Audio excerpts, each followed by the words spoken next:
Hey guys, happy Wednesday, hump day as we call it, and welcome to the Fox 5 Live Zone. I'm your host, Guy Lambert. Thank you so much for spending your afternoon with us.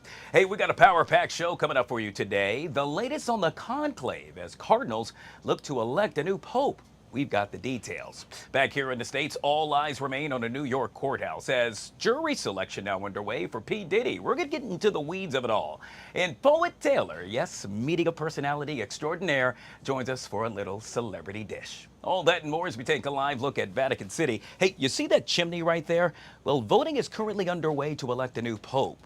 When that happens, and should that happen today, you would see white smoke spew from that chimney. If they decide not to do so, and they cannot come to an agreement, well, black smoke would spew from that chimney as well. It's currently 65 degrees there.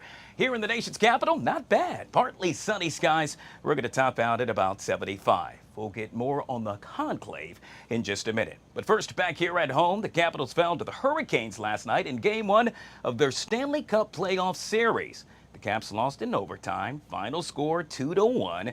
Now the Caps are going to have another chance to get it right and keep the Stanley Cup dreams alive. Game 2 tomorrow at Capital One Arena.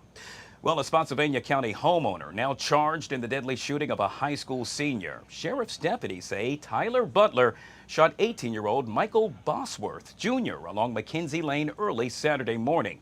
Deputies originally said the teens were caught breaking into a home before that shooting, but the two surviving teens that were with Bosworth say they were doing a ding-dong ditch TikTok challenge. Now to a Fox 5 News alert. Today, happens to be the deadline to get your real ID. You will now need this enhanced identification card to fly domestically without disruption and to enter certain federal buildings. The real ID requirement was passed by Congress as a way to really update identification requirements. The upgraded ID card has a star on the top right corner. It incorporates anti-counterfeit technology. Though 81% of Americans currently have one, well, the concern today is that some air passengers will be caught off guard. Passengers without a complete ID will be directed to another area for additional identification confirmation and security screening. TSA says this will be the procedure until there is other guidance. You should still get a real ID if you don't have one. Information can be found right now on fox5dc.com and, of course, our Fox local app. Well, heated hearings on anti-Semitism on college campuses led to the resignation of several high-profile university presidents. Today, a new round of university presidents hit Capitol Hill, accused of allowing anti-Semitism to go unchecked at their schools. Fox News correspondent Mike Emanuel has the story from D.C. College presidents are back on Capitol Hill facing questions and criticism over their handling of anti-Semitism on campus. The incidents we'll be discussing with our witnesses today are truly appalling and shameful. Testifying before the House Education Committee, presidents from California Polytechnic State University, Haverford College, and DePaul University. Haverford College was hit with a lawsuit from a group on campus alleging the college was indifferent when students complained about anti-Semitism. And at DePaul University, a student was allegedly attacked on campus for his support of Israel. He says anti-Semitism continues to be a serious threat on campuses across the country. Now is the time we finally hold our institutions accountable for festering Jew hatred and anti-Semitism on their college campuses. The latest hearing comes as Columbia University announced the layoff of 180 staff members after the Trump administration pulled $400 million in federal funding from the campus back in March over their handling of pro-Palestinian protests and anti-Semitism. Every school that allows this chaos to continue needs to lose all federal funds. The Trump administration also stopped more than $2 billion in federal research grants to Harvard, pushing for policy changes at the university. Harvard is suing to release those funds. In Washington, Mike Emanuel, Fox News. And time now, 12:04. Switching gears to politics, Trump's Oval Office meeting with Canadian Prime Minister Mark Carney, well, it didn't reach Zelensky-level tension. However, it wasn't all friendly. Meanwhile, the Federal Reserve, well, they're going to meet today to decide if they should change interest rates. Joining us to discuss this and so much more is Mr. Armen Kurdian, former Navy captain, retired, and political strategist, back here on the Live Zone. Good to see you, Armen. Happy hump day, Guy. Happy hump day. Let's jump right into this. In this case, we're starting off on a bad note. We're starting overseas, where we now know that India launched strikes on both Pakistan and an administered area just outside. Now, Pakistan's prime minister described the attack as an act of war and has pledged to retaliate, marking a major escalation between the two countries. What are we going to see evolve from this, Armen? So just a quick history lesson. There have been 3 wars that have been fought over Kashmir, a lot of skirmishes. You remember the Mumbai attacks killed 160 people, a lot of Muslim terrorists of cross-border attacks. And then back in May of 1998, these two nations exchanged a total of 10 underground nuclear tests between each other and freaked the entire planet out. So these are 2 nuclear-armed neighbors that have about 350 nuclear weapons in between them. So any conflict between these 2 countries can get very serious in a hurry. I think you're going to see a lot of global effort to try to prevent a war. This effort, this conflict over Kashmir, this dispute, has been a thorn in both of their countries' sides, and it's not going to get resolved anytime soon. But the world needs to do, and the United States helps to lead this effort to stop these guys from shooting at each other, because it can get out of control in a hurry. Yeah, obviously a lot of eyes happen to remain on what's happening over in the Gaza Strip. We now are focusing on what's happening between, let's say, well, dear God, Pakistan and India.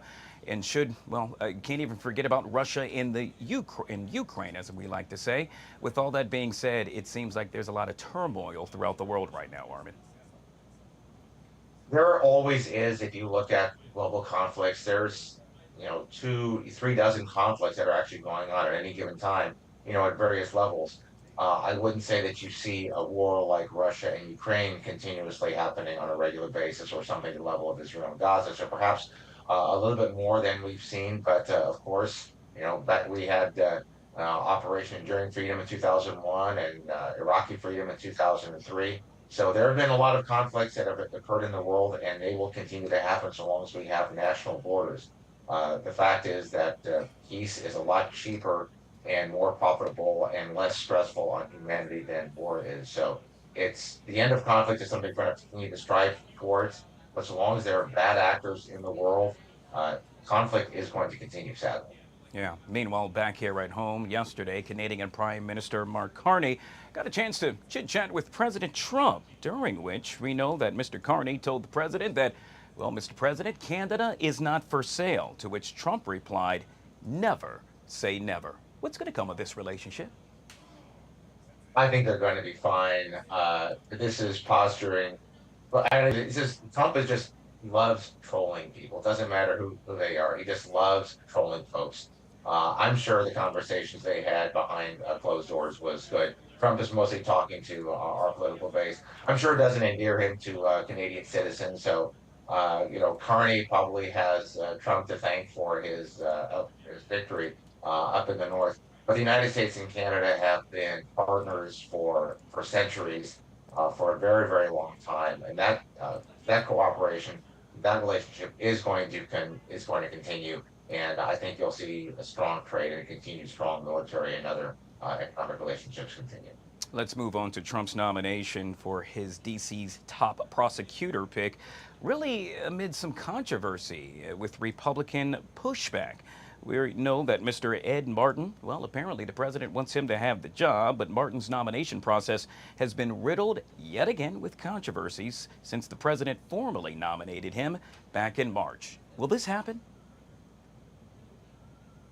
I don't know. I'd say it'd be 50-50 at this point. The Senate, House, all these folks, they generally have supported Trump's nominees, but every now and then there is some pushback, or significant pushback from Republicans. For example, Matt Gaetz, and I believe someone else, I can't remember if it was the FDA chief, or someone in Health and Human Services that eventually was withdrawn. So every now and then somebody's going to get withdrawn. Ed Martin has a tough road to hoe going forward.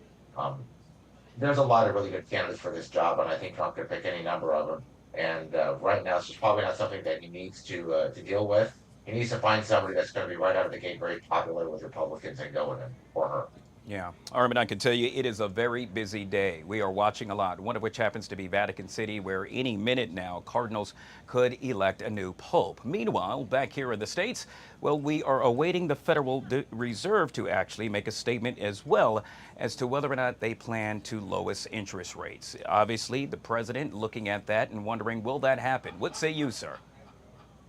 The most critical thing, and I've said this on your show before, for Donald Trump and the administration is to lower the cost of doing business in the United States and getting spending under control. As much as people are complaining about what DOGE has done in terms of radically cutting back the spending and laying off federal workers, it's a drop in the bucket compared to our deficit. And that is a big reason why interest rates are high as they are right now. In order for the Fed to reduce rates, they need to see these signals that we're seriously cutting spending. I think Lee Zeldin at the EPA. I think they're also at OSHA and Health and Human, Department of Labor. There's a lot of places where you can really cut the cost of doing business, which is necessary in order to cut those rates. We saw recently that there was a shrinkage in the economy by 0.3%, but unemployment increased by 177,000. So the Fed needs to see more signals in order to cut rates, in order to kind of stimulate the economy. But bottom line is, so long as the federal government keeps spending at the rate that they are, sadly, it's a lose-lose situation. They're going to keep those rates high, which means we're going to continue to spend mass amounts on just the interest alone. And I tell you, I'm really concerned that we are actually past the point of no return, that we're actually going to be able to pay off our deficits and our debts unless really drastic measures are taken to get our budgets under control. Yeah, speaking of a busy day, you heard me make mention of that earlier. We also are awaiting a White House press conference. That's set to get underway at 1 o'clock. Immediately thereafter, the Federal Reserve Chairman is expected to speak at 2 p.m. Let's end with this, Armen, and that is Congress is deep into drafting President Trump's big bill of tax breaks, spending cuts, and beefed up funding to halt migrants. But it's somewhat receiving a bumpy review, according to one Republican chairman. House Speaker Mike Johnson has a goal of really passing this package out of the chamber by Memorial Day. Will it or will it not happen? I want to be optimistic and say that it is going to happen, that they will get this through with some measure of compromise. They absolutely have to. Reconciliation is the only measure that Trump has to get things through the Senate with 51 votes, or actually 50 votes, plus the vice president. So he could lose up to 3 Republican senators in that endeavor. The House is very concerned about the spending levels and the future deficits and what it increases and adds to the deficit. State and local tax deduction, obviously, for residents of a state like California, that's a big deal. Other states that don't have an income tax, it's not as big of a deal for them. So right there, this is something that they're negotiating and looking at. Overall, I do believe they're going to come up with a compromise. They're going to have to. And some Republicans may have to hold their nose at the level of spending in this, or perhaps hold their nose at the fact that maybe they're just getting some additional spending that they actually want. But it's absolutely vital that we do this. And frankly, the longer it takes a budget to get passed in Congress, the more expensive it makes everybody's job, the more difficult it makes everybody's job. If Trump could just do one thing and get the budget passed on time, like Mussolini got the trains running on time back in Italy, Herculean task. If he can get the budget passed on time, that would be a major accomplishment and a major feather in his cap for his second administration. Yeah, yet again, another notch on his belt should that happen. We've been speaking with Armen Kurdian, political strategist, joining us right here on the Live Zone. Always good to see you, sir. Always a pleasure, Guy. Thanks. All right, guys, we'll take our first break. On the flip side of that break, it's official. Voting now underway to elect a new pope. We'll discuss that next, right here on the Live Zone. He then empties it out onto the table, and at this stage the count begins.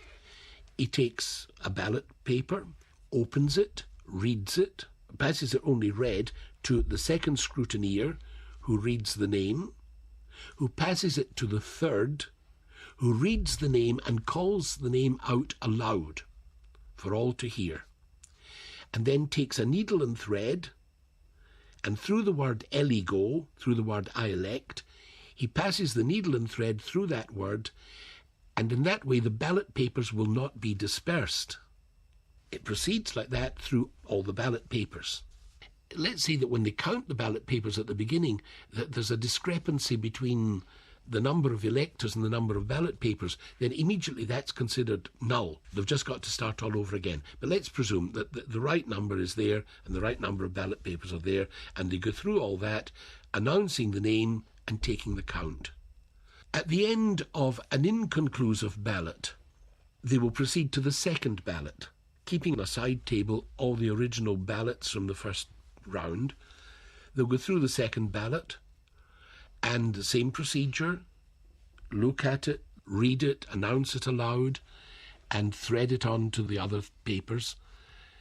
And at the end of that, if it has still been an inconclusive ballot, they take all of these ballot papers, take them to the stove, push in some other material. It used to be straw or something like that. I think they use chemicals now, though, that will produce dense black smoke. The important thing is that if it's only the papers that are being burned, then the smoke is white. Now, that only occurs when there has been a conclusive ballot. When going through the whole thing, they've realised the ballot papers tally with the electors. We've now got a candidate who has achieved 2/3 majority. This is also checked by the tellers, by the revisers. They make sure that there's been no mistake made. And at that stage, all right, we're back to the stage where the Dean asks the consent of the elected candidate. And we never know anything about what happened in these conclaves? No, strictly speaking, not. The reason being that the Camerlengo is supposed to collect, first of all, any other papers, any other notes that cardinals may have taken. They're supposed to hand them over, and they also are burned. Now, obviously, the scrutineers, they take a very careful note, a very careful record of how the voting has gone. It's not that we lose all record, but those records are then put into a special envelope and put in a very specially assigned archive, not open to consultation. What happens then? We've now got a candidate who has been canonically elected. The Cardinal Dean asks him, do you accept your canonical election? And if he accepts it, the Dean asks him, by what name do you wish to be called? What name, pontifical name, do you wish to assume? And the newly elected Pope announces the name that he would like, to be called by. And from that very moment, he is the Bishop of Rome. He is the Pope. He's the head of the College of Bishops.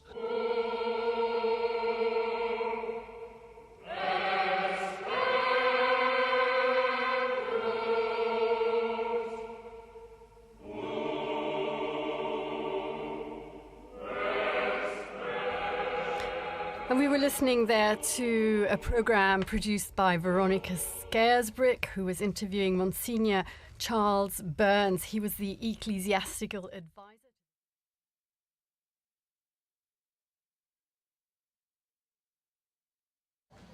All right, guys, back here on the Fox 5 Live Zone, you are taking a live look at Vatican City, where the conclave has officially begun. Cardinals from around the world have begun the process to elect the next pope. The 133 cardinals gathered this morning to begin day one of voting. Now, that selection process to replace Pope Francis is done through secret voting, and the cardinals will enter and actually have entered the chapel to begin to cast their vote. That first ballot could be cast any minute now, with several elections will be held until one candidate reaches a 2/3 supermajority. Smoke from the chapel chimney will then indicate a winner. Black smoke indicates no pope is chosen, while white smoke means a pope has been chosen. Joining us now to discuss this is Bishop Joel Peebles. He is the presiding bishop of Global United Fellowship, which is an international Christian fellowship with the mission to unify the body of Christ throughout the world. Bishop Peebles, thank you so much for coming on the show. My pleasure. Thank you so much for having me. I got to tell you, it is a busy day. It is official. Voting has now gotten underway. What exactly is happening right now as you and I speak, sir? So this is exciting what is taking place today. We are witnessing history in the making. You realize, unlike any other event in the entire world, this capsulizes everyone. There are 1.4 1.4 billion Catholics across the globe. More than anything you would see in the election of a president of the United States, more than anything you would see in Parliament. And so the entire world is now a part of this incredible history-making process. So right now, they have gone into the Sistine Chapel. What happens is quite extraordinary, right? Because what takes place at this particular moment is they close the door. The conclave means the locked key, which means they're literally locked in there, and now they are voting. Today, they're going to take a vote. I believe, probably around the 1 or 2 o'clock hour, we're probably going to see smoke. The smoke indicates whether, I think I just heard you say it, they are going to decide on who will be Pope. I suspect that it's probably going to be black smoke. What happens is, after the vote is taken, it is then thrown into an iron cast, it is burnt, and a chemical is then placed in there. And the chemical, if it is not a vote that they come to agreement in, it is black. The chemical is not added if it's white. I suspect today, around the 1 o'clock, 2 o'clock hour, we're going to see black smoke released. And so let me ask you, with that being said, throughout history, have we ever seen the first vote actually return with white smoke? No, I cannot imagine a time. I can't believe there was a time that white smoke came the first time. In fact, I believe it was in the 12th century, where it literally took 2 years, wow, 2.5 years, in order for them to select the Pope. Now, since then, there have been measures to assure that it has to be done within 13 days. I suspect that probably within the next 3 days, 2-3 days, we will have a Pope. I really believe that. And so it's really interesting. I'm just sitting here baffled with regard to how this process works. One of the things that I learned and that you pointed out is that they have no contact, they being the cardinals, with the outside world. You put that in perspective. That means no iPhones, no Androids. They are literally locked inside that room. That's when it hit home for me.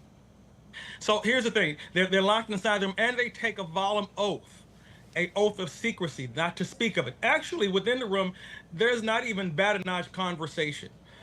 They are literally devout on how to make this decision. As they were coming in from the Pauline Chapel into the Sistine Chapel, they began to pray. The purpose of the prayer, I think we heard it audibly on your network, the purpose of the prayer was to ask the Holy Spirit to give us guidance. Give us an understanding of how to make this decision, because they understand that this decision is not just going to impact the conclave, it's going to impact all of the entire world. So it's quite extraordinary what's taking place in there. So today, they're going to have 1 vote. Tomorrow, they're going to have 2 votes in the morning if no Pope is chosen. And then tomorrow evening, they're going to replicate that and have 2 more votes. Obviously, at any point, in any of those 4 votes tomorrow, the vote today, they can choose a Pope. We will all be waiting with bated breath to see what takes place. Speaking of extraordinary, it is interesting that they all went in as cardinals, but one of them will emerge as the next Pope. Truly amazing. And this is the most diverse group of folks ever to come, cardinals ever to come together to make this decision as electorals. They've come from over 70 different countries, and they're converging together. So it's quite an extraordinary room. That in itself makes this different from any of the other previous times, the other 200 plus votes for the Pope, and in the ones that were done specifically like this, the last 133. This one becomes different, 135. This one becomes different because now it is a very eclectic group that have gathered together. We'll end with this, sir, and that is, as the presider of a large global domination or fellowship, my question to you is, do you see yourself partnering with the new Pope once elected? Yeah, absolutely. See, one of the things I think we all can come to the place is our foundation in 30 AD was through Christ. Christ is the foundation of the church. He is the foundation of the Protestant church. He's the foundation of the Catholic church. And because of that, it becomes quite easy for us to meet in collaboration. I also understand that as a bishop, myself, elected in the Lord's church, selected in the Lord's church, that all of us get our pedigree. We consider it to be our episcopus lineage, it comes from St. Peter, which is also from Catholicism, the Catholic lineage, which means we all share the same lineage going back to the same foundation. Foundation of the Church Christ, foundation of the bishopric being St. Peter. And so because of that, collaboration is easy, and I suspect that even as a foundation, we represent over 4,000 churches across the globe. I suspect there'll be great opportunity, especially when it gives the opportunity to address some of the issues of world hunger, children that have been disenfranchised, communities that have been placed in uncanny positions, even things of the nature of our community as far as our environment. I think there are a plethora of opportunities for us to come together. Yet again, we are expecting perhaps that first vote to actually, it's gotten underway, but to have the results within the next half hour or so, as stated by the bishop. Sir, it's always a pleasure to have you on the show. Yet again, we have been speaking with Bishop Joel Peebles, presiding bishop of Global United Fellowship, joining us right here on the Live Zone. Truly appreciate your time, sir. My delight. Thank you so much. All right, let's move back to a local story that happens to be affecting a lot of folks. D.C. restaurants now on the lookout for ICE agents who in essence have begun to conduct raids across the city, demanding to see employment eligibility papers. ICE agents connected and actually running a number of raids yesterday at several restaurants. So, what rights do business owners and employees have when ICE agents come calling? And what perhaps could happen next? That's why we're joined by the amazing immigration law attorney, none other than Ronetta Castro. She is with the law firm USA for All and joins us right here on the Live Zone. Ms. Castro, truly appreciate your time. Thank you so much for coming on the show. Thanks for having me. I got to tell you, this is perhaps one of the biggest stories right here in the nation's capital. Saw it first this morning right here on Fox 5. First, why is this happening and why D.C.? Well, I was hoping that Donald Trump would be very busy with his papal aspirations, but nonetheless, the government has turned its attention to industries that historically have relied on immigrant labor because they can't fulfill positions, in one of them restaurants. I think that the reason why you're seeing this as a heightened activity in DC is because the Trump administration is looking to use agents that have historically engaged in purely administrative positions. And I can't think of a place with more administrative agents in the United States than Washington, DC, to put them in immigration police duties, simply because they do not have enough personnel to do these checks, these raids. And restaurants, hotels, construction sites are very low-hanging fruit for that kind of activity. And so is this usually what happens when we see a president in place, or shall I say pre-President Trump era? Well, in Trump 1.0, we did see, as immigration attorneys, a sharp increase in raids and in fines. It's important to understand that when ICE comes to a location, they're mostly looking to fine the employers because the departments need money to run these activities, these heightened security activities that ICE is running right now. So the main goal is, the main driver is monetary fines. And we did see that in Trump 1.0. In the first 100 days in office, Trump has had a record 1,000 fines already imposed based on the records that immigration attorneys have been able to receive. And we expect an increase. So I think that this will be the tone for the next 3.5 years to see more inspections, more fines, and more raids in DC and beyond. All right, so speaking of more raids, what should business owners do should they actually become, well, let's say the next business ICE happens to focus on? The best thing to do is to be prepared before ICE comes knocking at your door. Call an immigration attorney, get information about I-9 compliance, because when ICE comes, they have the right to show you a warrant and ask for copies of your records, your I-9 compliance records. So if you're an employer, no matter how big or how small, you want to make sure that you have all your documentation organized so that you are not at risk of fines. Now, you can do this preventatively at the time of hiring an employee, making sure that that employee has employment authorization in place before hiring or extending an offer to avoid these headaches. Okay, so obviously we're focusing on the business owners, but a lot of folks watching right now, perhaps they happen to be the employee and they're saying, hey, what about me? What should I do should I happen to be approached by an ICE agent?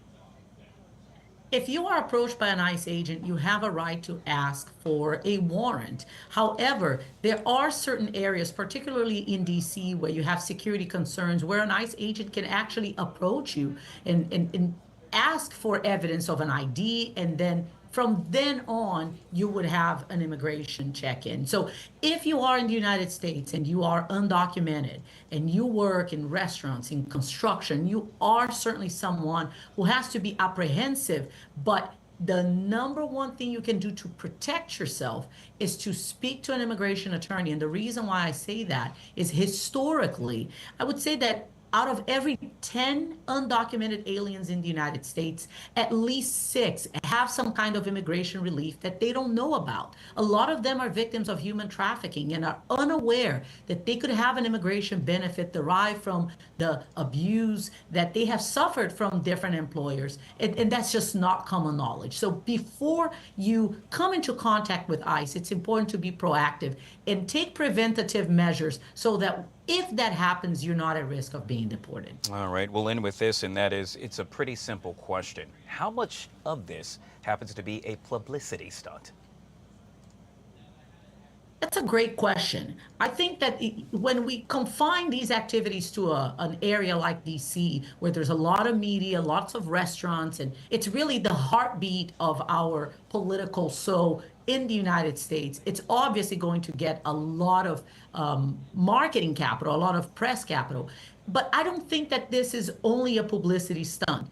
The United States government can print money, but it needs authorization to do that. So they need to fine employers so that they can increase revenue to continue with their enforcement activities. And I think that this is just a coordinated effort to make sure that they have the funds to do that. Yet again, we have been speaking with immigration attorney and founder of immigration law firm USA for All, Renata Castro. We truly appreciate your time, Ms. Castro. Thank you so much for coming on the show.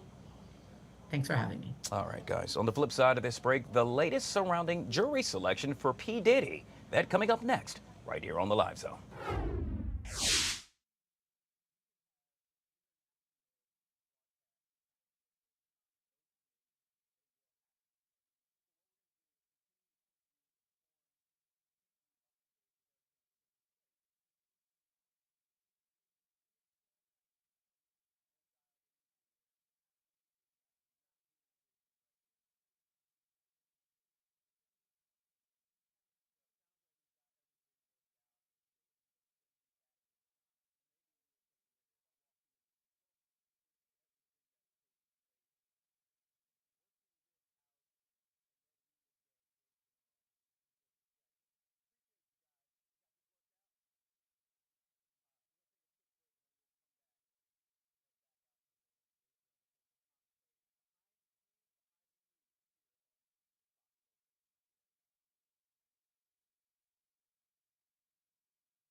All right, guys, back here on the Fox 5 Live Zone, you are taking a live look at the chimney on top of the Sistine Chapel. In just about a half an hour or so, we are expected to find out as to whether or not cardinals have elected a new pope. Should that happen, white smoke would spew from that chimney. Should it not, black smoke would spew from that chimney as well. We we will obviously continue to monitor as to what is taking place in Vatican City. Oh, by the way, back here at home, just getting word that the White House has now canceled the 1 p.m. press briefing that was initially scheduled for today. Obviously, a lot going on in the world. Speaking of a lot going on in the world, let's take it to New York City, where it's day 3 of jury selection in the trial of Sean Diddy Combs. Jurors have been questioned one by one by the judge in the case, the prosecution, and the defense. The hip-hop mogul is charged with sex trafficking, racketeering, conspiracy, and transportation to engage in prostitution. If convicted, Combs could face life in prison. Opening statements are scheduled for Monday. Joining us now to discuss this and so much more is Mr. Eric FADDIS, criminal defense attorney and former felony prosecutor, back here on the Live Zone. Good to see you, Eric. Not too bad. All right, let's jump right into this. I got to tell you, this is truly astonishing to me, following this day by day, minute by minute. Let's start with the jury selection. What are some of the questions, let's say, both the prosecution and the defense are asking the potential jurors?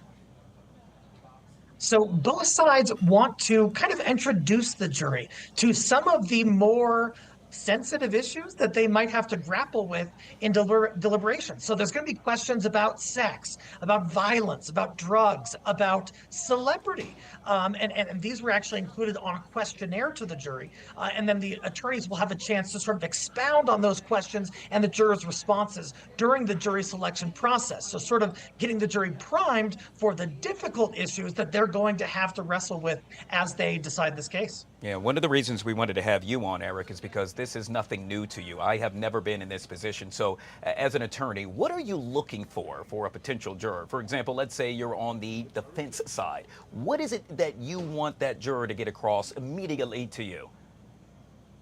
Sure, guys. So jury selection is as much about deselection as it is about identifying jurors who are going to be helpful for your case. So from the defense side, I would be exploring kind of red flags for my case. If there's someone who has delicate sensibilities or perhaps who has been exposed to drug addiction or sexual assault, something like that, I wouldn't want that juror's personal experiences to creep into how they might be seeing this case. So I'm going to want to identify folks who are just too close in their lives to some of these issues that are going to arise, such that it could make them less fair and impartial and less able to decide the case as sort of a blank slate.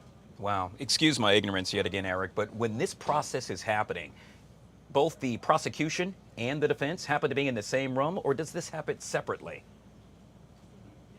Typically, they're both in the same room. Wow. And it's tough for the potential jurors, right? Because they're coming into this, they didn't ask to be there, and they're having to disclose private, sensitive information, past experiences about trauma in front of a room full of strangers. That's one reason the defense wanted the questionnaire, because they thought the jurors might be more comfortable discussing some of those more personal matters in writing. So yeah, it's a tough situation for any juror in there. You talk about a real game of poker, if you will. I can only imagine being both either the defense attorney and or the prosecuting attorney and just looking at both sides to see what's going on as to whether or not that suits my client. Let's talk about Diddy's attorneys, what have been dubbed as super lawyers, if you will. He has some of the best. I don't know why he doesn't have you. But with that being said, I'm curious, does the judge see that as a sense of entitlement, if you will? There's at least a concern that the jury might see it as a sense of entitlement. You know, most folks who go to trial, they might have one lawyer or a small team. Here, Diddy has really an elite team of a lot of attorneys going in there. And so there's at least a concern that someone might view that as, oh, there's this rich, entitled celebrity who has more money than God, can get the best team in the world. Is he going to get off on some kind of technicality when he shouldn't? That's at least a concern that's probably running through the head of defense. All right, so many questions, so little time. And so with that being said, my next question is, should Diddy take the stand? And I know we've heard that question time and time again when it comes to criminal cases, but I'm hoping you can answer yes or no and why as to whether or not he should or should not. Oh, heavens now. I would absolutely advise him not to take the stand, in part because there's so much information that he really can't deny that he would be cross-examined about. If you look at the Cassie video, the prosecutors would walk through that in painstaking detail, going second by second, essentially saying, hey, isn't this you kicking your girlfriend in the stomach, dragging her by her hair? Wasn't this to intimidate her? There's just so much that it would be difficult for Diddy to answer, and he could do a lot more harm than good for his case if he takes the stand. All right, Eric, we'll end with this and walk me through this. Correct me if I'm wrong at any point, but it's to my understanding 45 people will be selected overall, which will then be narrowed down to 12. That's what I read thus far. Now, with that, two of the folks that were selected, that does not mean they're going to be on the jury, but they were selected by both the prosecution and the defense yesterday, one of which stated that they will miss out 30% of their income should they serve on the jury because of the time it will take in order to do so. Another said that their son happened to be robbed of his cell phone by 3 black men at one time. Should that be concerning to the defense for either one of those potential jurors? With jury selection, there's always a burden on a person. That's nothing new. They have to miss work, and that's problematic. Sometimes the jury can be so distracted by those issues that they're not paying close enough attention to the case. That's a concern for both sides. Certainly, if there was a concern that a juror might be thinking about race and might be thinking about some kind of prior victimization that they think was somehow associated with race, when the defendant is black, that is a possible red flag. And if I was defense, I would not want that person on there. We need people who are going to view this with an open mind through a relatively clear lens, and certainly a lens that is devoid of any kind of racial bias or preconceived notion. Mr. Eric FADDIS, he knows his stuff. Yet again, criminal defense attorney and former felony prosecutor, joining us right here on the Live Zone. Thank you so much, Eric. I truly appreciate it. Good to be with you. All right, guys, we'll take a quick break. On the flip side of that break, producer Chris joins us. The sizzling topics coming up next, right here on the Live Zone.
All right, guys, back here on the Fox 5 Live Zone, you are taking a live look at Vatican City, where cardinals from around the world have begun the process to elect the next pope. When they do so, they will actually emit black smoke, indicating no pope has been chosen. If that's the case, if they select one, well, white smoke will actually emit from the chimney. And we are expecting the results from that first vote in about 15 minutes or so. Producer Chris now joining us right here on the Live Zone. It was interesting. We were just chit-chatting prior to you joining us about a very interesting story with regard to some of the cardinals. Yeah, and more than 1 billion Catholics in the world with their eyes glued to this tiny chimney in Vatican City, waiting for those glimpses of smoke. Fascinating that that is still the process. However, there are a lot of cardinals who are appointed by Pope Francis who have never actually been to a conclave before, despite the fact that there have been several recent popes in our lifetime.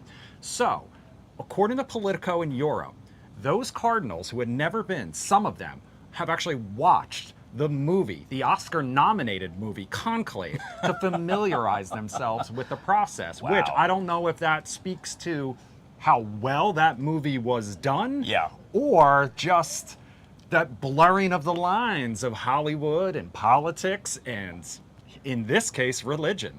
There's another movie that comes to mind immediately in my head when you think of a conclave, which was one of those Dan Brown-based Robert Langdon mysteries with Tom Hanks and Ewan McGregor. It was called Angels and Demons. I'll be honest with you, I'm glad they didn't watch that one because it was much, much more sinister and dangerous and dramatic. So fascinating how this all plays out. To put that secrecy and the ritual involved in it. I was born and raised Catholic, and so this is very fascinating. They are literally locked in a room right now. I'm stuck on no iPhones, no contact with the outside world. To put what you just said in perspective, it's as if prior to me working here, I would watch, let's say, the morning show. Oh yeah, exactly. Just trying to figure out how it works. Figure out how a newsroom works. And basically, any one of those 100 plus cardinals who are in that room could walk away. It would be like us appointing our next anchor or president or whatever, just from anyone in this room who was available. And yet again, we are expecting the results, perhaps from that first vote in about 15 minutes or so. All right, let's talk about gatekeeping, shall we? Gatekeeping. I am, so fascinated by this story. This is a viral TikTok, and it involves gatekeeping, like you said. It involves girls, and it involves cowboy boots. Take a listen to how it all played out. One of the most unhinged interactions with a girl that I've had in a long time today.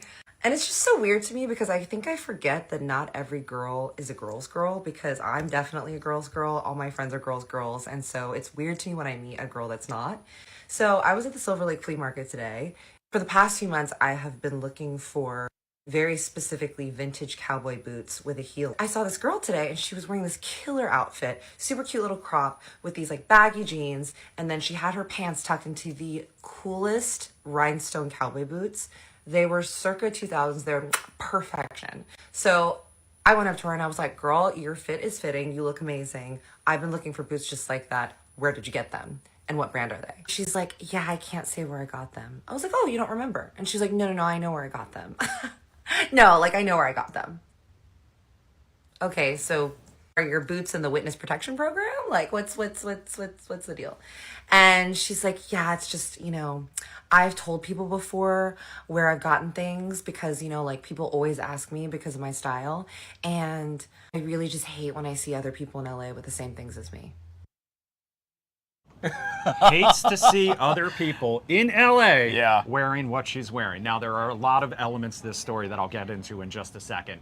I will start by saying that the comment section on this TikTok, most people tended to agree with the woman telling the story, not the woman gatekeeping the boots. Basically, most people gave some variation of saying, if someone compliments me, tells me they like what I'm wearing, the first thing out of my mouth is, thanks, I got it at blank.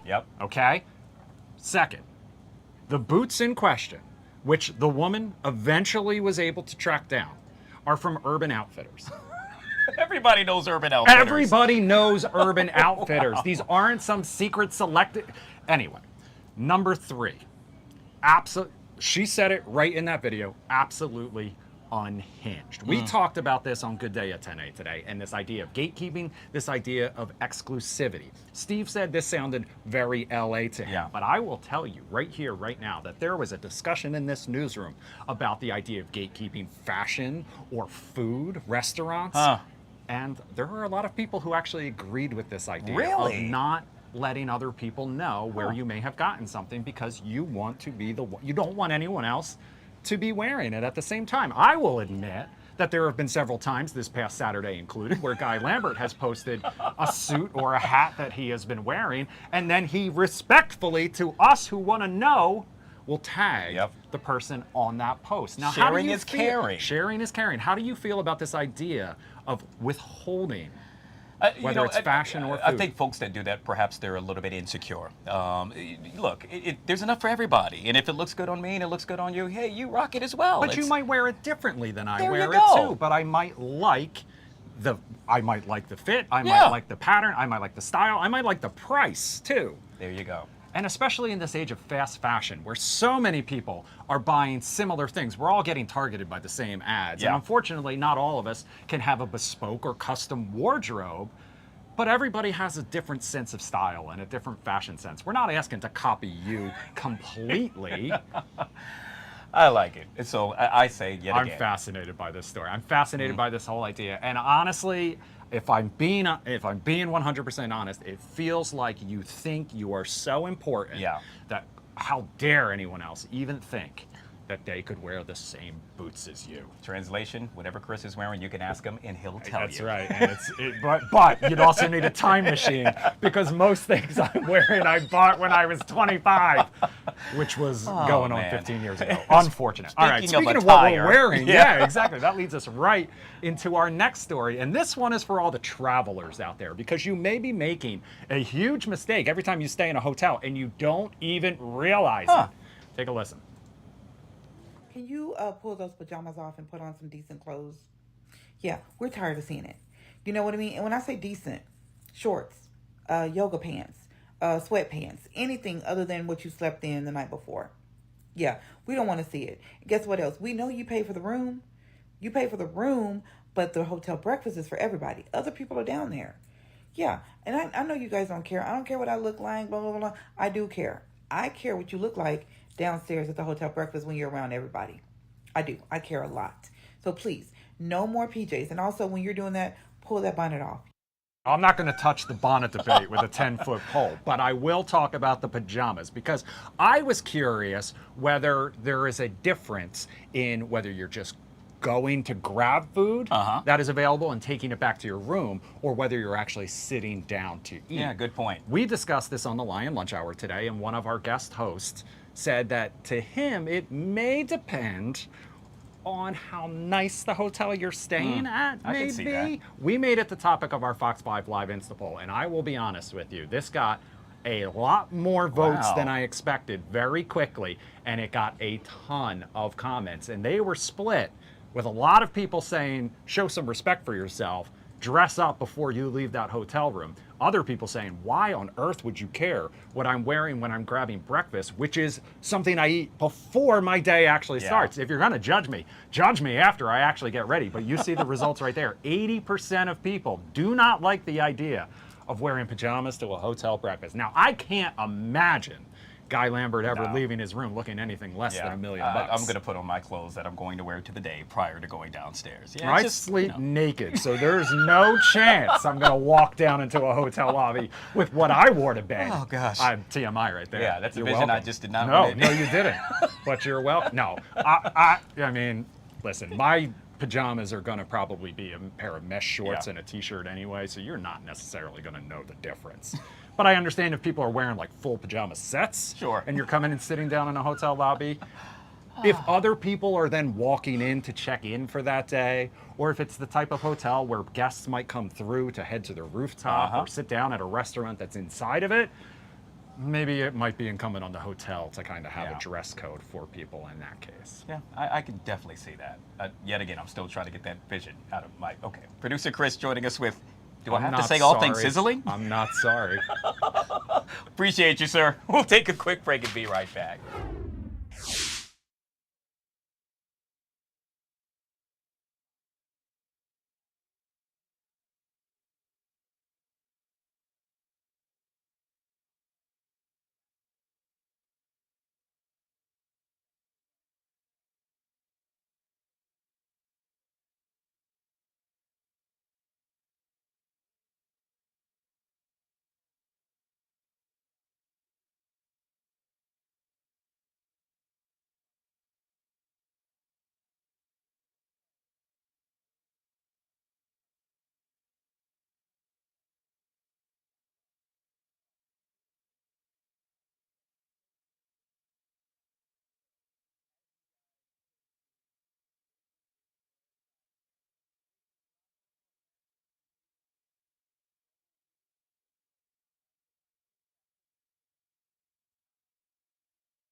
All right, guys, back here on the Fox 5 Live Zone. Well, earlier this month, hundreds of pharmacists from cities across America gathered on Capitol Hill to meet with members of Congress. They demanded action on a crisis affecting communities nationwide. The urgent need to crack down on pharmacy benefit manager practices. You see, as it currently stands, 3 PBM companies control 80% of prescriptions in the U.S. Now there's bipartisan support for new measures to change the way PBMs operate, but more needs to be done. Joining us now to discuss this and so much more is Mr. Doug Hoey, CEO of the National Community Pharmacists Association, joining us right here on the Live Zone. Doug, good to see you, sir, and welcome to the show.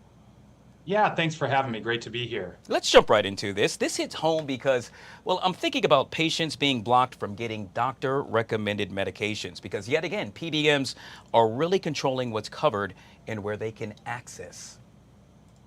Yeah, this is really surprising to a lot of patients, a lot of consumers. They think, hey, my doctor writes a prescription. I go take what my doctor writes, but that's really changed over the last 10 or 20 years where your doctor's no longer in the driver's seat, your pharmacist is no longer in the driver's seat. It's a PBM, and most people have never heard of a PBM, but PBMs are pharmacy benefit managers.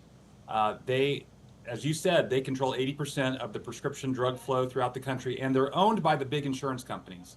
The big insurance companies, Cigna, Aetna, United Health, they own the insurance companies, or they own the PBMs, and so they can direct the prescriptions wherever they want. And so a lot of times these PBM insurance companies, they're overruling your doctor, overruling your pharmacist because they want you to take drugs that allow them to make more money. And so to put this in perspective, I'm looking at my notes here, but dear God, since June of 2024, nearly 450 local independently owned pharmacies have literally shut their doors. Why? Well, because they happen to be in small towns in underserved neighborhoods. How can all of that change?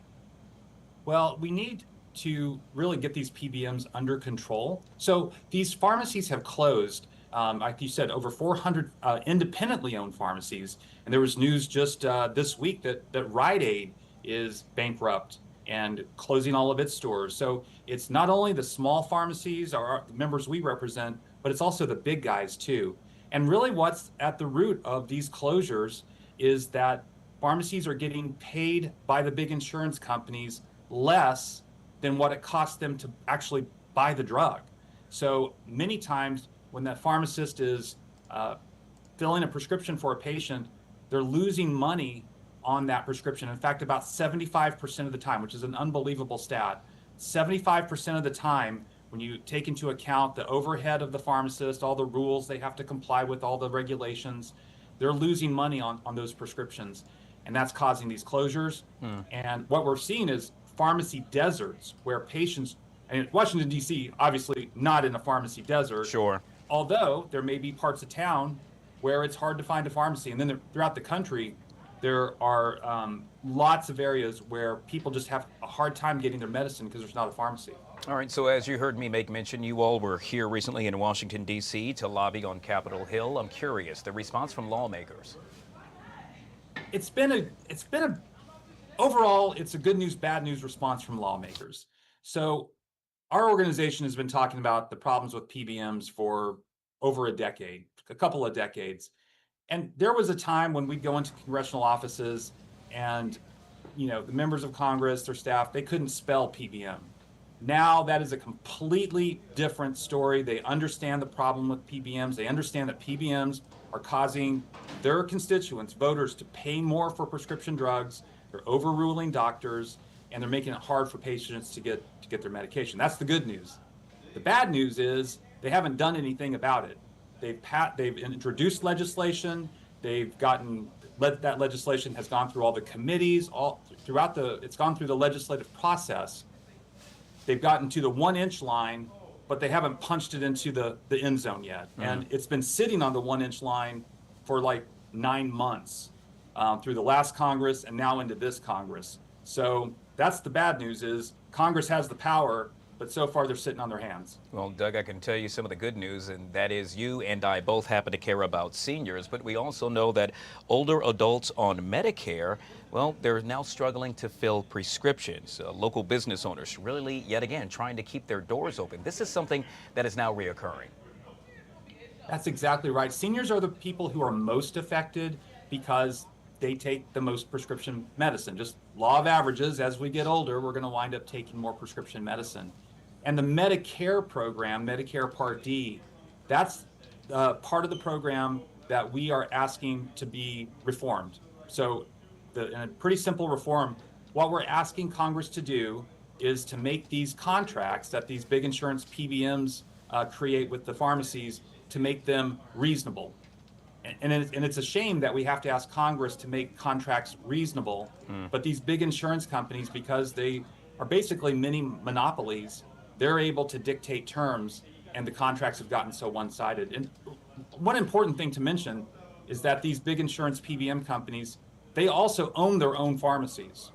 So they have an incentive to drive their competition out of business, which is why the Federal Trade Commission has released a couple of interim reports that have cited a lot of problems with these PBMs.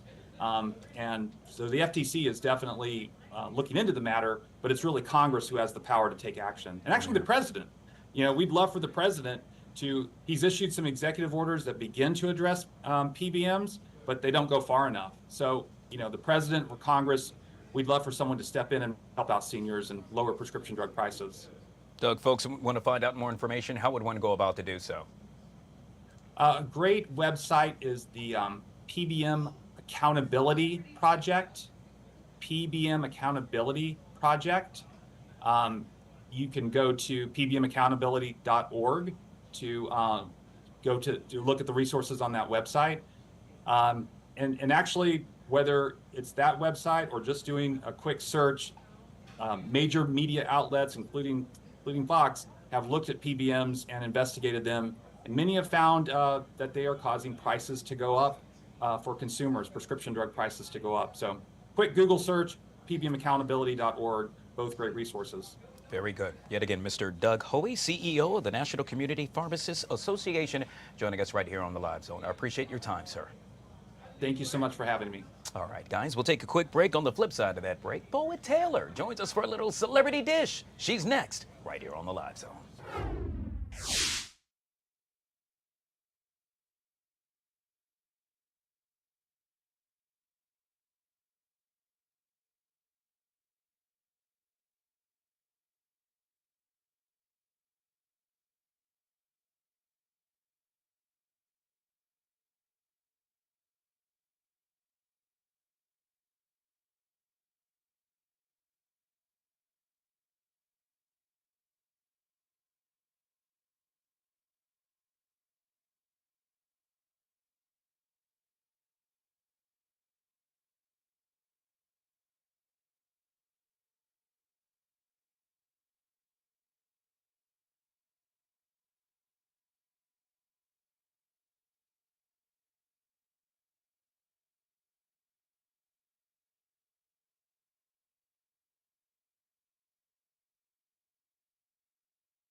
All right, guys, back here on the Fox 5 Live Zone. It is now 4 minutes past the top of the hour. Producer Amy, real quick, let's pull up Vatican City real quick. That's a live look at Vatican City where, well, cardinals are now underway with the voting process to elect a new pope. According to one of our previous guests, Bishop Peebles, we should be getting a response as to whether or not they have elected a new pope any minute now. Now, what's going to happen is from the Sistine Chapel chimney, we should see either white smoke or black smoke. Should that smoke actually, well, be white, that means they have decided on a new pope. Should it emit black smoke, well, obviously, it's back to the drawing board. There will be only one vote as we know it for today, and yet again, that should happen any minute now. We're keeping a close eye on that, and when that happens, we'll take you there live. All right, back here in the Live Zone, it's time now for a little celebrity dish, and joining us on a Wednesday, as she does each and every Wednesday. Hey, my friend is back. Poet Taylor, WPGC Midday Shenanigans. Hey, Poet. I already know you might kick me off, but that's some big news coming out of the Vatican. I want to be for it too. I'll be watching. I can't wait. I don't think I've watched anything this much since, well, waiting for Rihanna at the Met. I'm really experiencing it in real time, and it's wild, to witness it all. So I'm thankful that I have you in the Live Zone because I'm here for this announcement. I'm here for it. Yeah, we are really excited about it as well. Real quick, the amazing part to me, and I've said this time and time again on the show today, and that happens to be, Poet, they're locked in a room. No iPhones, no Androids, no contact to the outside world. I don't think I could do that for about 15 minutes, let alone until they decide a new pope. Truly amazing. All right, let's jump into it. Our first story, somewhat troubling, Poet. Motown legend Smokey Robinson now being accused of sexual assault and rape. For the singer's former housekeepers filed a $50 million lawsuit claiming he repeatedly abused them while they worked for him between 2006 and 2024. The suit also alleges labor violations such as illegally long work hours and a hostile work environment and a lack of pay. As it currently stands, Robinson has not yet responded to the claims. Yet again, very troubling, Poet. You know, I'm finding the more we have these stories, God, the more I am learning to sit and listen until everything comes to the table. We learn with Shannon Sharp. You get the lawsuit and the details first, and then the other pieces start falling into place. So I'm really waiting to see what Smokey says. And I don't know, is there anything that we can think about doing so that, folks who are victims don't have to feel like they can't come forward? This is a hard one to be in. Yeah. And a hard one to talk about. I'm with you, Poet. I have been lucky enough to have the honor of meeting him before. Truly a nice gentleman, but yet again, you know, we don't know what's happened behind closed doors. Not saying he's guilty, not saying he's innocent. We're going to have to see the facts as they are rolled out before us. But dear God, just so troubling. I believe he's in his mid-80s now, and this happens to be true. Just your legacy truly ruined, but more importantly, the lives that happen to be ruined of the victims. And it's not just him. His wife is also named in the paperwork when you read through it, because they're claiming, the Jane Does, that he's paid off other women for things very similar. And we're calling his wife out because she's witnessed it and she didn't do anything. And again, it's looking at this and trying to see there are all these different parts of the story. I'm not saying he is guilty. I'm not saying that he's not. But I definitely would love to find something to be in place. So the minute something happens, you know that you can go here, it can be investigated, and you don't have to wait, in some cases, 20 years or 18 years, or as recently for some of the women that are claiming that he did something, 2022, 2023. So again, just praying for everybody involved, period. Well, no matter how bad the story gets, even if it stops right here, or if we find there are other things in the mix, because everybody's been affected. Yeah, well, we will obviously continue to follow that story out of Los Angeles. All right, it's now been 12 months, Poet, 12 months since Tom Brady let his friends roast him on that Netflix special, but he's still beating himself up over it, openly admitting it was a major mess up to sign up for the event. Why? Would you believe, Poet, he says his kids are still affected by it. The NFL's GOAT told Logan Paul on the latest episode of Impulsive his kids were super upset over some of the jabs, and it frankly ruined his whole roast experience. What are you thinking about this? So did he not Google roast and know what would be said? And you were kind of told the people that would be roasting you And now I just feel like, Guy, am I allowed to be honest? Please do. Did your kids really say that? Or is you upset and you still embarrassed, or you just want your name in the papers? Because I just feel like we know what a roast is. We know that it's not pretty. We are digging at the things that we know. We also know that at any time he could have been like, I'm out. I don't want to do this no more and walk off. And he didn't. And I feel like he really wasn't upset about it until we started making jokes about the jokes that were done at the roast. So maybe he thought the roast was just going to stay there and not be served to the entire village because we still eating on it. And I'm trying to figure out what was said that was so horrible that a year later, with the attention span that kids have, that they're still focused on it. Yeah. Well, there's this thing called social media, and I'm pretty sure they're friends when they show up to school. Hey, Billy. Hey, Jimmy. Take a look at this. And there it is, replayed all over again. Perhaps that's what's happening. He's be calling anybody in the 1900s old. So she ain't looking at none of our social, but nothing. So let me go back and see how old his kids are, because maybe, but I feel like this is more a Tom Brady. My ego is bruised because I was out and somebody joked me about that roast and it hurt my feelings. So now that I'm sitting here with you, I'm gonna tell you about it and cry, a river. And we not mad. We love when men express themselves. Well, I hope he does another roast. Is that wrong? Because this has been giving me for like 12 months. I can tell you one thing, Poet. I have hung out with you many a times, and you have cracked many a jokes on me. So never publicly will I have a roast and invite you, because, yeah, I too think I'll regret it. Let's end with this, Poet.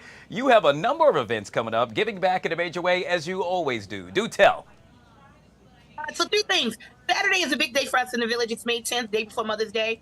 So we're going to do the Greatest of All Time Expo at Bowie State for the 4th year in a row. It's absolutely free. And we're saying greatest of all time when it comes to your mental wellness. A lot of times, we talk about healing and this, that, and the third, but we ain't really giving people the tools or the connections to do that. And that's what the GOAT Expo is all about. Got Coach T, Lex, academics pulling up. We're going to have performances, giveaways. I'm going to be doing the GOAT Games, where we learn about mental health through gaming. And it's just a really good time. And I'm encouraging my parents to come, because mental wellness in the house really starts with how you're leading by it. And if you say it's okay to not be okay, but I'm going to seek help, then your kids will happily follow. So come fellowship with your entire Odyssey family. Elzo, The Drive, PGC, The Fan, we got you. And then Saturday afternoon, I'm pulling up on the library because it's Mother's Day. We're going to have a pet and zoo. It's a spring festival, and it's a good time. Giveaways, all the good things. I'm just trying to find things for people to do, because a lot of times when kids start acting up, folks are like, there's nothing happening. There's nowhere to go. There's always something to do. There's always somewhere to go. And a lot of times, if you're dealing with me, it ain't going to cost you no money, because life is life and it's expensive. We just need to know where we're going to get the info. And when you come to the Fox 5 Live Zone, midday shenanigans on PGC and Dish Nation, I'm going to always have it for you. Absolutely love it. Yeah, that's how Follow you me call on it, some of the show. IG. I got full details. But come to the pet and zoo, Guy. Come make your mother a little Mother's Day gift. Come with some stuff. See how she puts me on the spot all the time? Poet Taylor, midday shenanigans for a little celebrity dish, joining us right here on the LZ. Julie, appreciate you, Poet. I love you guys so much. All right, guys. We'll take a quick break. We'll be right back.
All right, guys, back here on the Fox 5 Live Zone. Well, when it comes to the current mental health crisis, many would argue it's a multifaceted issue driven by a combination of factors, including increased stress from the pandemic, social isolation, additionally, societal stigmas, financial instability, and those environmental factors I made mention of, like trauma, contribute to the problem.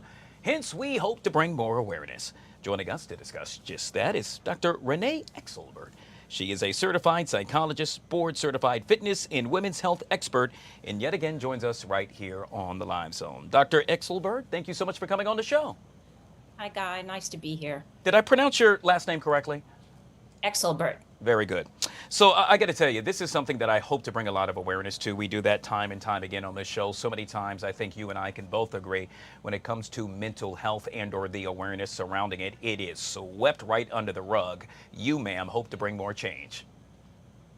Yes, Guy. I mean, you know, we're in Mental Health Awareness Month, and we're really facing a loneliness epidemic. We know that from the Surgeon General, he's declared a loneliness epidemic. We're seeing a lot of rising depression and anxiety, particularly in our Gen Z. Right now, 24% of the population in the United States is diagnosed with a mental health disorder. And of the Gen Z, it's up to 36%. So we're really seeing very, very high and concerning rates of mental illness. So you heard me touch on some of the factors, increased stress from the pandemic. However, you know, I said that to someone the other day, and they said, Guy, that was just so long ago. What are you talking about the pandemic for? Do you agree, or is that something, yet again, that's the reason why folks are dealing with mental health issues?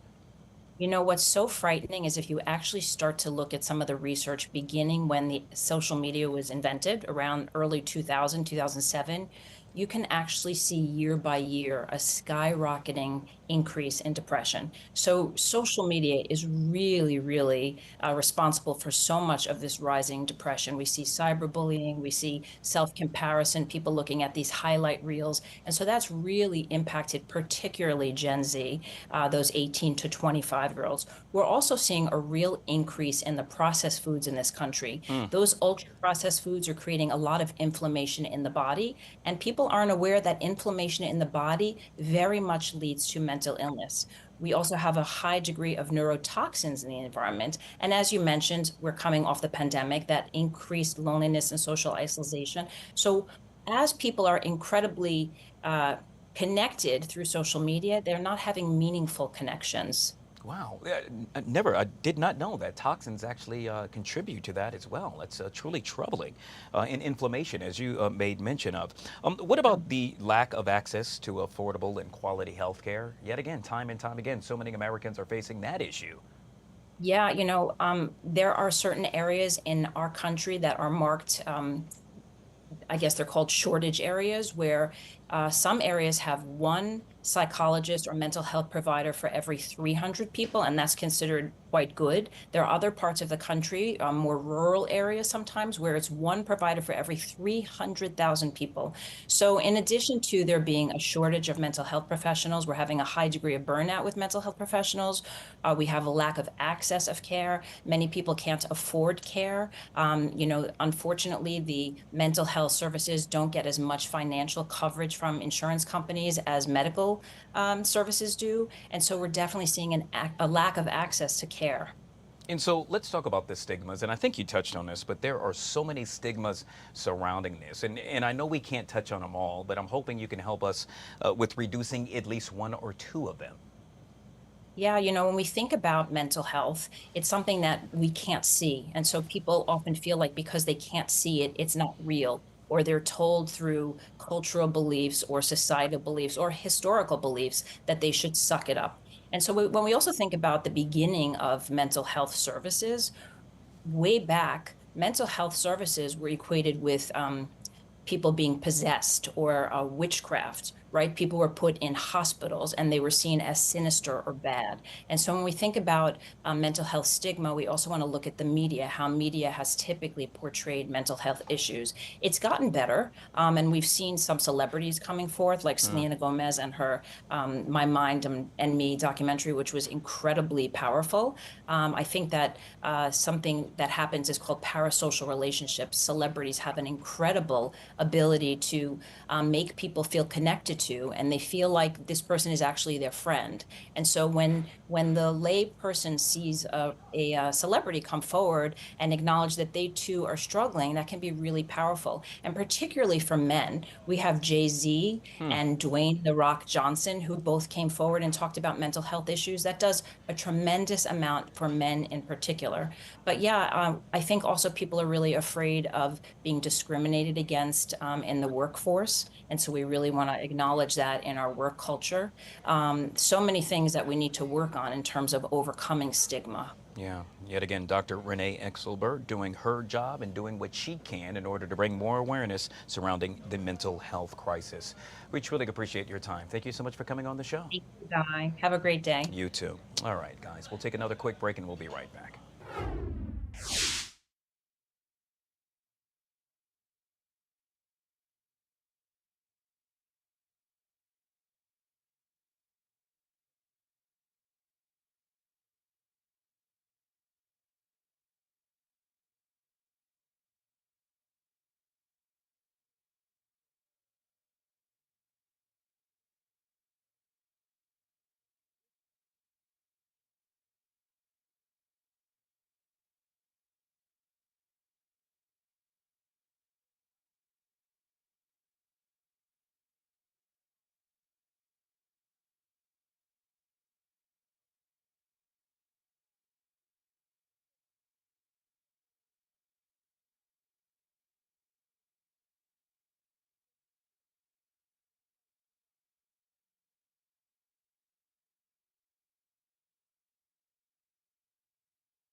All right, guys, back here on the Fox 5 Live Zone. Well, it's no secret, drug abuse has a long and storied history right here in the U.S. And, well, as the saying goes, we have been at war with it since 1971 under the Nixon administration. Can you think back that far? Yet, despite the country's best efforts to fight it, the problem is still prevalent. Joining us now to discuss this and so much more is Mr. Chip Lupo from Wallet Hub. Why is he here? Well, Wallet Hub conducted a study surrounding drug use by state. Chip, always good to see you, sir. Thank you so much for being patient and welcome back to the show. My pleasure. Good to be here. All right, let's jump into this because I got to tell you, yet again, very concerning. We're talking about drug abuse, drug use, and in this case, we're breaking it down by state. Before we get into that, can you tell us the criteria surrounding the actual study itself? Yeah, Guy, what we did, we tried to make this a comprehensive study focusing not only on just the drug abuse problem and all the issues behind it, but also areas such as law enforcement and drug health issues and rehab and all those things together, because states have different levels of drug abuse problems and some states handle them better than others. And then what we did is that we compared to 50 states and Washington, D.C. across 20 related metrics, and those range from drug arrest, overdose rates, opioid prescriptions, that's a big thing now in the drug culture, and employee drug testing laws. Yeah, and as you can see right now on your screen, unfortunately for DC, we rank number 5, if you will, with regard to the highest drug use and abuse. Very concerning, Chip. Very concerning. Now, DC has had a huge drug problem probably since if not earlier, the crack epidemic in the mid 80s. And it's been a spiraling out of control problem in Washington, D.C. and it continues today. I mean, it's 7th overall in our drug use and addiction dimension, 1st in overdose death per capita, 8th in the share of children who lived with anyone who had a problem with alcohol or drugs, and 11th in the share of teenagers who were either offered, sold, or given an illegal drug on school property in the last year. Yeah. So, Chip, you made mention of the crack era. I remember that. I happened to be around during that time, a kid at that. But yet again, excuse me for my ignorance, but what drugs are D.C. residents using? It's not something that, at least in the my surrounding circle, that folks are abusing on a day-to-day basis. Well, it's a combination of the traditional street drugs: heroin, cocaine, marijuana. Now, of course, there's surrounding states where marijuana might be legal. But it's also it's the prescription drugs that are getting out of control, opioid prescriptions in particular, and then, of course, the fentanyl crisis. Now, to be clear, no one is out actually hitting the streets, rolling up on the corners, picking up fentanyl. This is just something having to be laced in some of the drugs that people are using. So all of that is just poured fuel onto a fire that's been raging in the D.C. area for years. Yeah. Well, when you made mention of marijuana, and it's somewhat legalized, if you will, right here in the nation's capital, that perhaps that's adding to it. I cannot tell you, there's not a day, Chip, that I walk around the city and I don't smell someone smoking it. To each their own, but it is used. Guy, because this is not your older cousin or your uncle's grade of marijuana. This is some pretty refined, high-grade stuff, too, and people probably don't realize that going in, and we know that marijuana is a gateway drug that leads to harder drugs, and when marijuana is starting out as a harder drug, that's only going to make the situation even worse. All right. Well, obviously, this is the DMV. We touched on D.C. That leaves Maryland and Virginia. And quite honestly, I would say it's somewhat good news surrounding those two states. It is. Now, to be clear, this is a study where it's 1 to 51, and the higher on the list you are, the worse off the drug situation is. DC's 5. It's a problem there.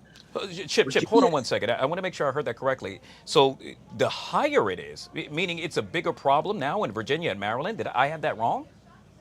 No. The higher the number. Got it. 1, 2, 3, 4, I see what 5. you're saying. Okay. So further down on the list you are, just to clarify. So it's a good situation for the most part in Virginia and Maryland. And frankly, Maryland at 45th. That was surprising, very surprising to me, because we know all about Baltimore and its history when it's been glamorized on television. Of course, Prince George's County, with its proximity to D.C., has been caught up in the drug war for years.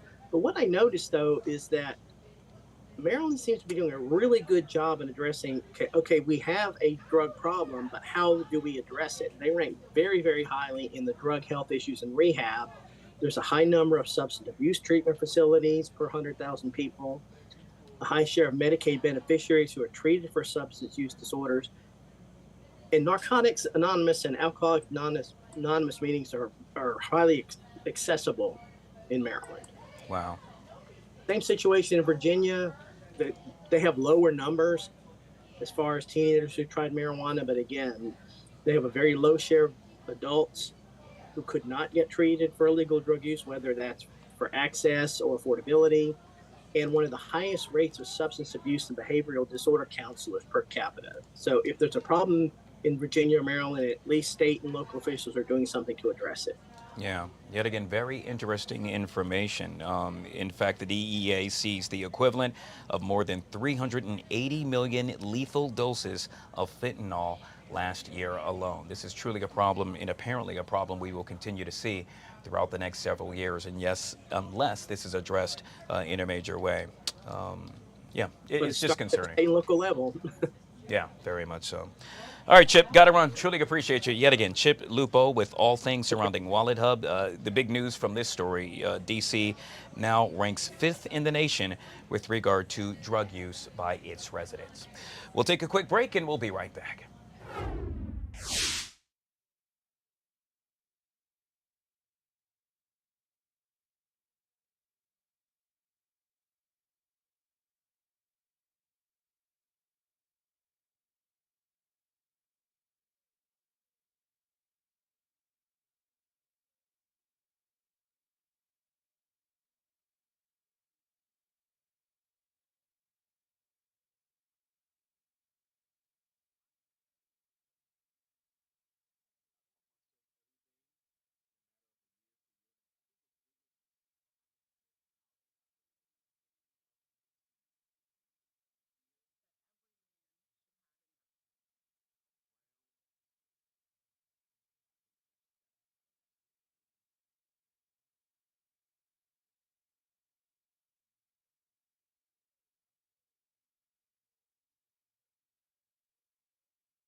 All right, guys, back here on the Fox 5 Live Zone. How about a little lights, camera, fashion? Yes, a lot of folks still talking about the Met Gala that took place the other day, but locally, the people behind some of your favorite creations, would you believe they live right here in our area?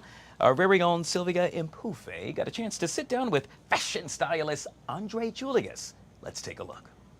They say a well-tailored suit speaks volumes, and for personal stylist Andre Julius, his designs do just that. You may have seen his creations on some of the most notable sports analysts, WNBA players, college athletes, and many more. Andre's journey began with an unconventional start. I taught myself everything in a matter of a year to a year and a half. For the past 13 years, most people don't even know it, I was a police officer. That was my original career, basically out of college. Despite his unconventional start, Andre's passion and dedication have driven his success. You've received amazing compliments from the GOAT, the biggest GOAT of all GOATs, former President Barack Obama, and many more, too many to honestly name. But what has been your favorite moment or form of acknowledgement over the years for the work that you've been doing? I think the biggest accomplishment and acknowledgement I really love to receive is when I'm here in my showrooms, Richmond and Williamsburg, when I see a client come out of these fitting rooms and you get to see the response. For Andre, his work is not just about fashion, it's about making a statement, walking in his purpose and faith. A lot of the acknowledgement for me is ministry, is Christ driven. I strongly believe that because of prayer, because of God's favor and anointing my life, I have that impact, and then I get to see the reaction from people when I meet them and see them. What would you say are 4 suits that every man should have in their closet? A black tie, a navy blue, or what I call a modern blue suit, which is kind of in between navy and royal. It's like that new modern blue type color, midnight blue. A gray, a brown, and I think that's a good foundation. Wow.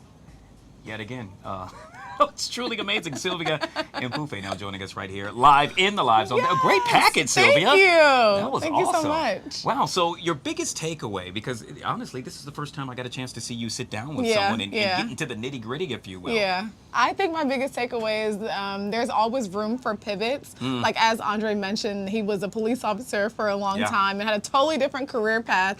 But he mentioned how his faith has guided him through when he's always kind of been okay with taking that leap of faith, and it's worked out for him. So really being able to kind of redirect your steps, but always stepping in your purpose. He seemed very friendly. Typically somebody of that stature or that caliber, they're going to be somewhat standoffish. But it seemed like he'd have a good old time hanging out with that guy. Yeah, he was really an amazing guy overall. Like, I mean, the work and, so many compliments that he received, like he wasn't even really overly boisterous about it at all, just more of being like, this is what I love doing, and I love that other people also love it as well. Yeah, I think I'd get the thumbs up from him because he made mention of the 4 color suits. Yes. I have all 4. You have all 4? Okay, so you are perfect. You're right, spot on. I think you would get the thumbs up from him for sure. Good stuff. Well, one thing's for sure, you get the thumbs up from us. Great job. Thank you. Sylvia Impufe joining us right here on the Live Zone. We'll take a quick break, guys. We'll be right back.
All right, guys, back here on the Fox 5 Live Zone, taking you now live to the White House, where President Trump is now swearing in the new ambassador to China.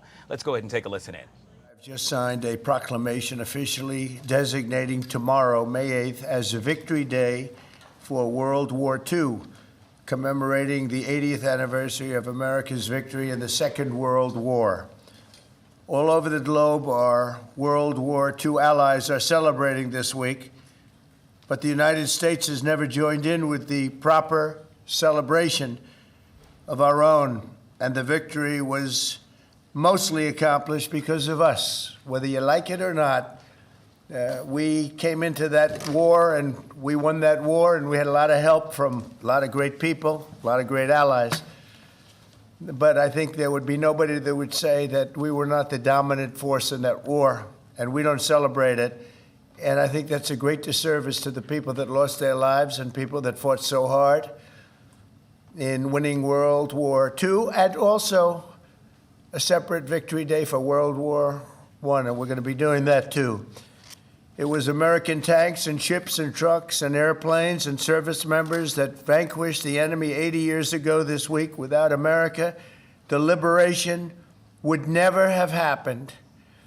And so we have to pay tribute and homage to those people that gave us victory. And we did something else that people don't talk about. We rebuilt the world. All of these countries that were destroyed, we helped them rebuild. And that's something that, for the most part, others did not do. So with this proclamation, we are hereby honoring the incredible sacrifice and heroism of millions of Americans who served in World War II, along with the unprecedented mobilization, home front that helped deliver this great triumph. All Americans should take pride in what these incredible patriots have achieved. So I just want to say happy Victory Day to all. So we are celebrating every year now. I can guarantee for 4 years, but I think after that we're going to have 2 Victory Days, World War I and World War II. This is World War II Victory Day. In the future, we're going to have a major celebration of each day. We're not going to have days off because we don't have enough days in the year. We have too many celebrations already. But we're going to have Victory Day and for World War I, World War II. And without us, those wars would not have been won. I think we can say that, would not have been won. And I think it's time that the United States starts taking credit for their achievements. And I really believe it's a shame. You know, I was watching for the last week, and I noticed France, I noticed other countries all getting ready for Victory Day. And I said, that's sort of strange, because David just added something. He said, we also rebuilt the world. And I didn't have that, and I should have that. That was a big factor. But I noticed all of the countries, Russia, having a big day tomorrow. And by the way, they lost millions of people, and they were absolutely a major factor. But there was no major factor like us. We won the war, and we won it with the help of others. But everybody was celebrating but the United States of America. And I said, you know, I think it's time that we start celebrating victory. And that's what we're doing. So now for the reason that we're here, but I asked David, would it be appropriate if I did that? He said, absolutely. That's a big thing that we're doing on your swearing in, very big thing. But now for the real reason, and a reason that I'm very proud of because he's been my friend for a long time. We're swearing in our next ambassador to the People's Republic of China. What timing, David, what timing? Only you could have picked this timing. It's your fault. I picked him a long time ago, but it just happened to come due on a pretty important date. But our friend David Perdue, Senator David Perdue, joining David this afternoon are his incredible wife Bonnie, who's been at his side for a long time, their sons David and Blake, their daughter-in-law Danielle and daughter-in-law Charlotte, and their grandsons David, Hudson, and Jack. That's a beautiful family. Congratulations. I didn't think you had it in you, David. That's really something. That's pretty amazing. Look at that. Our new ambassador brings to this position a lifetime of experience at the highest levels of business and politics, and he is at the highest level. Over 4 decades in business, he rose to lead several major American corporations, including as the president and CEO of the footwear giant Reebok, where he did very well. He did a great job. And later CEO of Dollar General. Likewise, he did a great job. David also lived and worked in Singapore and Hong Kong for several years, developing a wealth of experience negotiating and doing tremendous business deals for lots of different leaders that he worked with. Following his tremendous business success as an executive, David stepped forward to serve America in government. And as we all know, in 2014, he was elected United States Senate in Georgia, and he was very popular, very respected from day one. He served on the Senate Foreign Relations Committee and was a tremendous partner to our administration during my first term. I dealt with him a lot, and he solved a lot of problems. Now I'm entrusting David to help manage one of America's most complex and consequential foreign relationships, and I know he'll do a fantastic job. As our lead diplomat in Beijing, David will work to promote American interests and stability in the Indo-Pacific, help stop the flood of Chinese fentanyl across our borders, which we have to do. We lost, I believe, 300,000 people last year. Seek fairness and reciprocity for the American worker, ensure the safety of our citizens overseas, and promote peace in the region and in the world.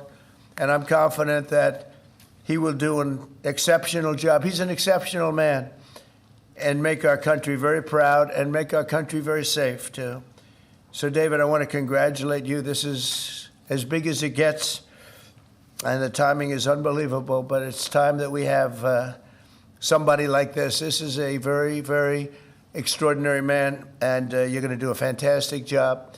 And say hello to President Xi when you're over there, please, okay? Thank you very much. Marco, would you do the service? Thank you.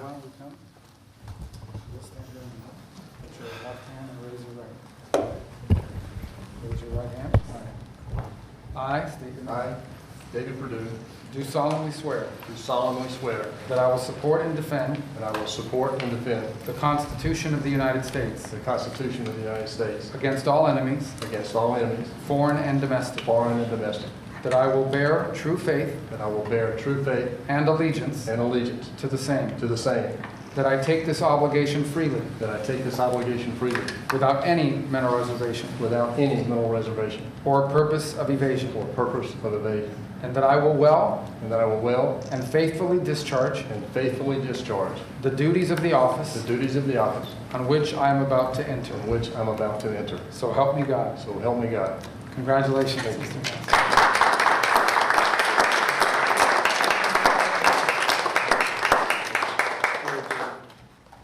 David, would you like to say something? Mr. President, I'm humbled to be in this office today. I love what you've done with this office. I like the Declaration of Independence. Yeah. I want the world to know that I know this man personally. He loves this country, and I am glad to be your man in China. Thank you. Thank you, David. I think just for the sake of formality, here we go, David. Come on up. Come on up here, Bonnie. That's what it's all about, right? And now we send you on your way. Lots of luck. Yes, sir. We're right behind you, David. Look forward to seeing you over there, sir. Okay, have a good time. Thank you. Congratulations, everybody. Congratulations. Any questions, please? The Treasury Secretary just told lawmakers that a tariff exemption for certain baby items like car seats is under consideration. Will you exempt some products that families rely on? I don't know. I'll think about it. I don't know. I really don't. I want to make it nice and simple. I'm not looking to have so many exemptions that nobody knows what's doing. We have to make it very simple, but I'll take a look at it. Yep. Mr. President, there are rumblings in Washington that some House Republican moderates are opposed to defunding Planned Parenthood in this year's reconciliation package. What do you say to those members, and are you supportive of? Well, I don't know yet. I have to see, because you're just telling me that for the first time. We'll we'll work something out. Mr. President, what are you hoping that your representatives will get out of the talks in Switzerland on China? And secondly, what does China need to do on fentanyl specifically? What do you want to see them do? Well, they have to stop fentanyl from coming in. That'll be a very big part. And I had that understanding with President Xi before I left last time, and we had a deal, and he would have honored the deal. But when Biden came in, of course, nothing ever happened with him. He didn't know what the hell he was doing. But that would have saved a lot of lives. That election cost us a lot of lives and a lot of heartache. The fact that we went through 4 years of misery, and you look at what's coming through the border, and the job of getting murderers out of our country. So many bad things happened. The wars. You wouldn't have October 7th. You wouldn't have Russia fighting with Ukraine. You wouldn't have had that disaster in Afghanistan. You wouldn't have had inflation. All these things would have not taken place. So sad to see what happened. Any other questions? Are your administration sending migrants to Libya? I don't know. You'll have to ask Homeland Security, please. Would you support sending migrants to Libya? Would you support sending migrants to Libya? Russia was asking for too much to end the war. Given that, do you still have confidence that... When did he say that? Earlier this morning. Well, it's possible that's right. He may know some things that, because I've been dealing with this and some other things, but we are getting to a point where some decisions are going to have to be made. I'm not happy about it. I'm not happy about it.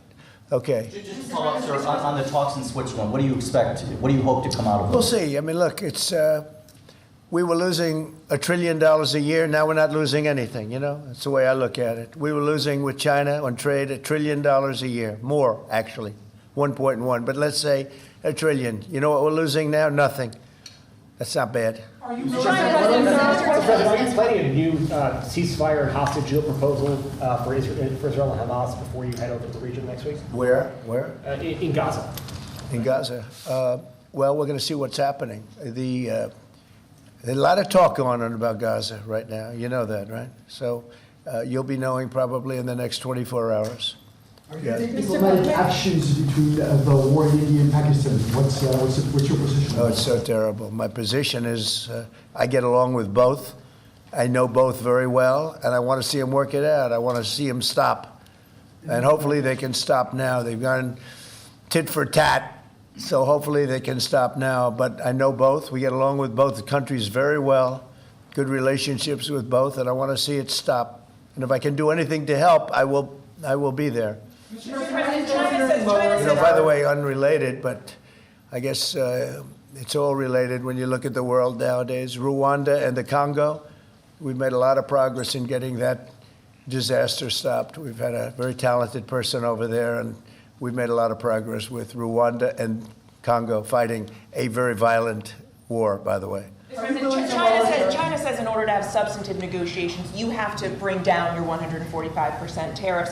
Are you open to pulling back your tariffs in order to get China to the negotiating table? No. Mr. President, Senator Tillis has come out against Ed Martin as U.S. Attorney. Do you have any response to that? Well, it's disappointing because, you know, I know Eddie's very talented. Crime is down in Washington, D.C. Street crime, violent crime by 25%. And people have seen, they've noticed a big difference. So I didn't know that, but if anybody voted against him, I feel very badly about it, only in the sense that in this short period of time that he's been there, crime is down 25% in Washington, D.C., but that's really up to the senators. If they feel that way, they have to vote the way they vote. They have to follow their heart, and they have to follow their mind. Mr. President, referring to the Persian Gulf as the Arabian Gulf, are you going to make that announcement on your trip? They're going to ask me about that when I get there, and I'll have to make a decision. So you haven't made a decision yet? I don't want to hurt anybody's feelings. I don't know if feelings are going to be hurt. Why have a case right over here? It's called Gulf of America, and I guess a lot of people get ideas from us. But the Gulf of America was something I thought should have been named a long time ago. I'm going to be given a briefing on that. It was just done. And I'll make a decision. Is it the U.S. position that Iran can have an enrichment program as long as it doesn't reach a weapons? We haven't made that decision yet. We will, but we haven't made that decision yet. China said the U.S. initiated the trade talks this weekend and that its position hasn't changed. Are you still confident you can reach a deal with China? They said we initiated? Well, I think they ought to go back and study their files. Okay? I do think that. Go ahead. What do you? Are you planning to ease chip export restrictions to some of these Gulf countries and then also make announcements regarding... We might be doing that, yeah. And their nuclear programs, civilian nuclear programs? And it'll be announced soon. And you're to help them develop nuclear power? Well, we're going to take a look. We're going to take a look. But, you know, we had really a very good, as you know, we had a very good outcome with the Houthis, and we honor their word. I mean, they made a commitment, and we dealt with other countries that were close to them and their surrogates, and we honor all of their words. We'll see what happens, but I think, you know, I believe that hopefully that's over with, and they'll leave the ships alone, you know, just leave those ships alone. But so we do. We take their word for it. It was, you know, we hit them very hard. They had a great capacity to withstand punishment. They took tremendous punishment. And, you know, you could say there's a lot of bravery there. That it was amazing what they took. But we honor their commitment and their word. They gave us their word that they wouldn't be shooting ships anymore, and we honor that. I want to thank you all for being here. I want to congratulate David Perdue and his family. He's going to be really an incredible ambassador to China. I have no doubt about it. And we're going to work together very closely. Thank you all very much. Thank you. Thank you, David. All right, there we have it. President Trump actually speaking from the Oval Office with regard to naming the new ambassador to China. The swearing-in procedure actually taking place right before your very eyes. President issuing him good luck as he now moves on to China. We'll take a quick break, and we'll be right back.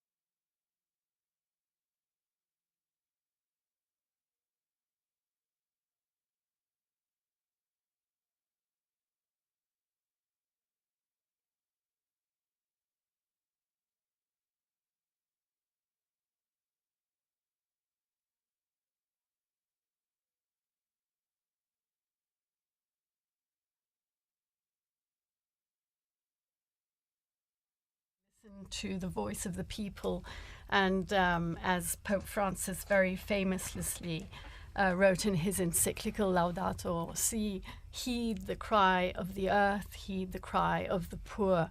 It's an incredibly important role. And I think you mentioned Pope Paul's very heartfelt. You could see it on his face when he cried out, "Never again war, never again war." And I think every subsequent pope that's visited the United Nations has quoted him there. I'm not absolutely certain of that, but Don, you mentioned the unique place of the Catholic Church. The Church is present in just about every country in the world, so they have a stake in a lot of these conflicts. Some places the church is very small. Mongolia has a community of a few thousand people. 1,500 Catholics. With the cardinal, though, right? But with the cardinal, who we saw today, Cardinal Marengo. throughout the world. It does have the diplomatic corps, and I know you've done some studies to the diplomatic corps. It's not just...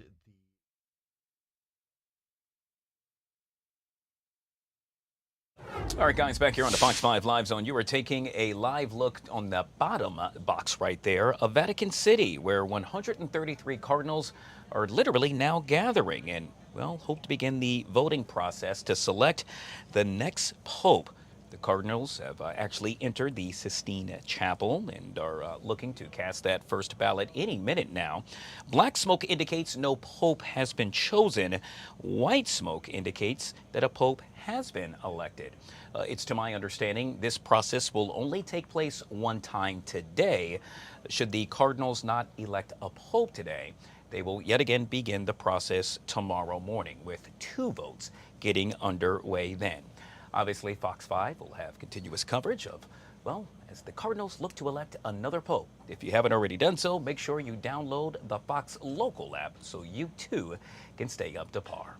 And with that, the take. coming up next, right here on Fox 5.